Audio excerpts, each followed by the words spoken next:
The black robe is designed to intimidate, but it hides a secret. The person wearing it is a bonded contractor, and their authority ends where your rights begin. It is a common experience in the modern courtroom to feel a sense of total helplessness. When a judge denies a motion without merit, bars entry to a public hearing, or bans cell phones to prevent the recording of their conduct, they are acting as policy enforcers rather than impartial arbiters of law. However, this appearance of monarch-like power is a carefully maintained illusion. In reality, these officials are not sovereign rulers. They are bonded administrators. Behind the bench lies a financial insurance policy, a surety bond. These bonds are the ultimate kill switch for administrative tyranny. When an official violates their oath, they aren't just breaking a rule. They are committing a breach of trust that triggers their personal and professional financial liability.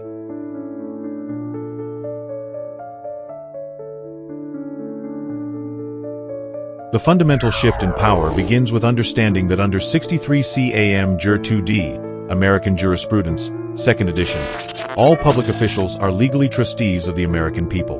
They do not hold power over you. They hold the public's trust in a fiduciary capacity for your benefit.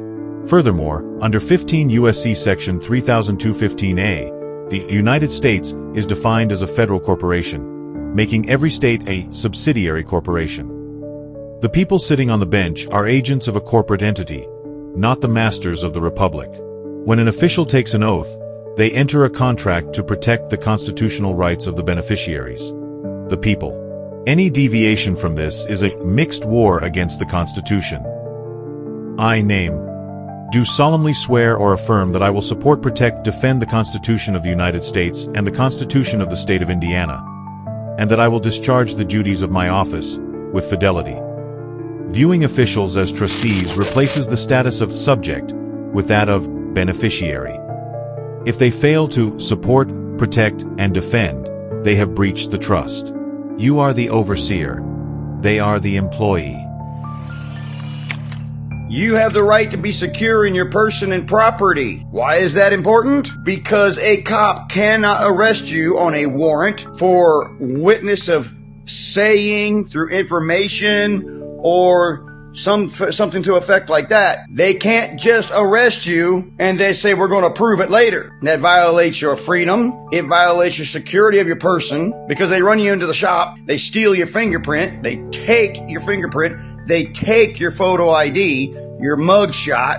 They take that image and they steal that from you. But you have the right to be secure in your person and property. What is property? Everybody thinks that's land or house or truck or whatever. No, under the Constitution of 1776, your property is your unalienable rights. That's your property. You own that. It's not given to you by a government. It's not given to you by a constitution. It's not given to you by anything other than Yahuwah. Yahuwah gave you those unalienable rights. And you have the right to defend those rights. And you have the right to bear arms to do it if necessary, with whatever means necessary. So when they arrest you without due process of a grand jury, which is a grand jury of 16 of your peers, 23 altogether, 7 alternates, that court that thinks it has jurisdiction over you must prove you harmed somebody to get permission to indict you,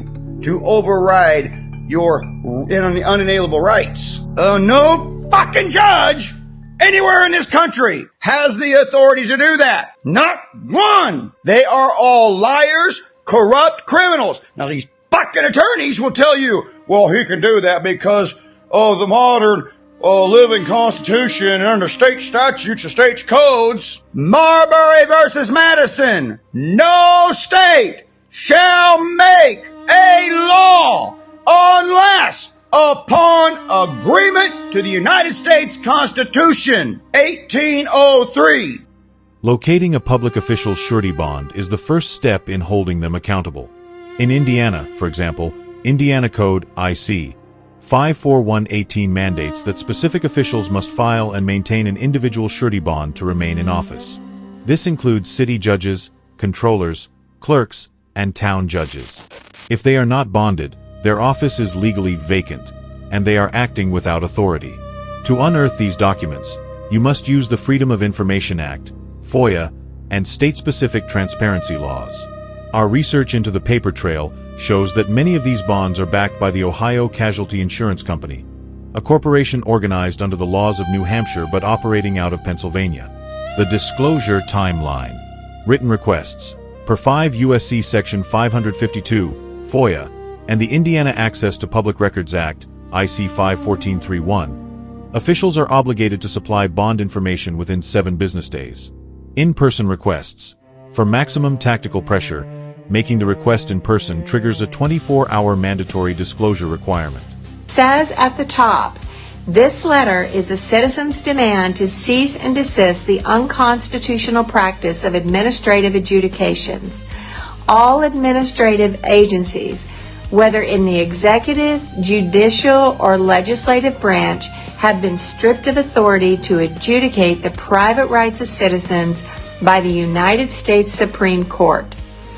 Further, this letter serves as a public records request for the docket, registry, or report of all open cases pending under your administration, under your authority, under your administrative court, or under the administrative process in any manner.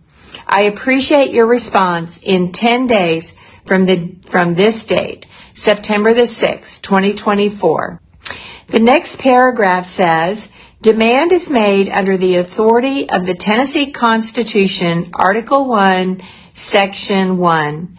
It says that all power is inherent in the people, and all free governments are founded on their authority. Their meaning the people, not the government. Their, see that word right there?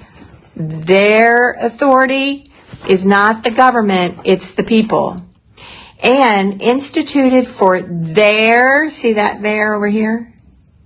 Their peace, safety, and happiness. For the advancement of those ends, they have at all times an unalienable, right? You see that right there? Unalienable and indefeasible right to alter, reform, or abolish their government in such manner as they, you see that they right there? That's the people. It's not the other guys. It's not the government.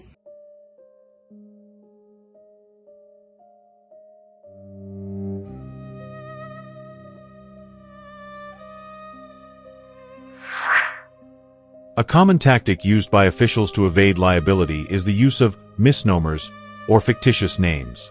You will often see Honorable Judge name or names with missing middle initials on court documents. This is a clear violation of Title VI CFR 73.3, which requires the use of a full legal name. Using a fictitious or doing business as DBA name without proper registration to conduct official business is more than a clerical error. It is a potential violation of Title 18 U.S.C. 1342, which involves using a fictitious name to conduct fraudulent activity. Furthermore, Federal Rules of Civil Procedure, FRCP, Rule 11B, and the Real ID Act require agents working on behalf of a principal to be fully compliant and transparent in their identity. When you find the bond, you may notice small amounts, such as a $15,000 bond for a judge. However, we have observed that the clerk of the court often carries a much larger bond, frequently $300,000.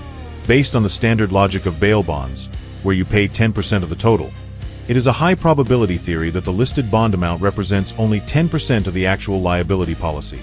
Thus, a $300,000 bond may actually represent a $3 million insurance policy. If your claim for damages exceeds the bond amount, you must move to liquidate the estate. You can compel the official to fill out IRS Form 433A, Collection Information Statement for wage earners and self-employed individuals, and IRS Form 433B, Collection Information Statement for businesses. These forms are used to identify and target their personal and business assets to ensure the victim is made whole after a breach of trust. The ultimate nuclear option is collapsing the bond. This involves filing a claim directly with the surety, like the Ohio Casualty Insurance Company, and providing evidence of the official's breach of trust. The consequences of a collapsed bond. Unbondability. Once an official has a claim paid out against them for a breach of trust, they become unbondable. Immediate vacancy. Because being bonded is a statutory requirement for holding office, an unbondable official is legally barred from their position, effectively vacating the office. If local law enforcement is complicit in the official's mixed war, you have a final recourse, the sheriff's inquiry. If a sheriff refuses to investigate criminal public officials, the county coroner, and only the coroner, has the statutory authority to arrest the sheriff. This is the fail-safe designed to prevent a total collapse of accountability in a community. Restoring due process is not achieved through pleading. It is achieved through meticulous documentation and the aggressive application of administrative law. When you stop viewing officials as untouchable and start viewing them as bonded contractors operating within a corporate system, the power dynamic shifts in your favor. The path to accountability requires you to perform your own due diligence. Will you continue to treat your local officials as masters of the law, or will you treat them as the strictly liable, bonded employees they truly are? Take a moment to read this letter over from the Acting Solicitor General.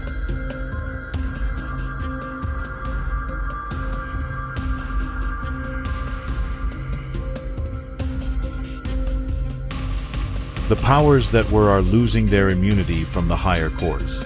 Everyone has had enough.